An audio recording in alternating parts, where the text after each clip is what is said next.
Коса, мерси на всички за хубавите пожелания. Получих някакви много идиотски, доста добри, които ще споделя с вас. Започвам с пожеланието на Ралица. Честит рожден ден. Поне не си толкова стар, колкото ще бъдеш другата година. Yes, smart. Ева ми пише, честит рожден ден, да си жив и здрав. Статистики сочат, че колкото повече рождени дни имаш, толкова по-дълго живееш. Това са някакви интелигентни, странни момичета. Продължавам нататък с Надя. Честит рожден ден, да си жив и здрав. Рождените дни са като са полите. Колкото са повече, толкова е по-трудно да дишаш. Мога да се съглася с Надя.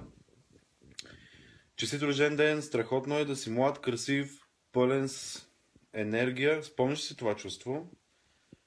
Да, Анди, спомням си го. Грища ми пише, честит рожден ден, пожелавам ти късмет, а не пари, защото тези, които са били на Титаник, са имали пари, но не са били късметли. Това ме е определено едно от любимите. Вчера да брат много да расте пишката и да ги пориш много. Страхотно просто.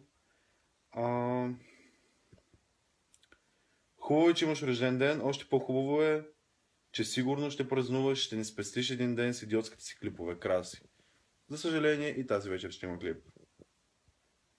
Ико, на този ден майката се напънала да се изака и без да искала родила. Анонимен. И така е станало, да. Честит рожден ден, още дълги години, зъбите да са в устата ти, а косата да е на главата ти. Катя, много добро. Баба ми писа във Фейсбук. Нейното съобщение беше доста потресаващо. Вече си по-мъдър, вече си по-зрял, с една година по-голям. Затова няма да ти пращам подарък, а ще ти пожелая нещо от сърце. И някакъв голям роман. Супер.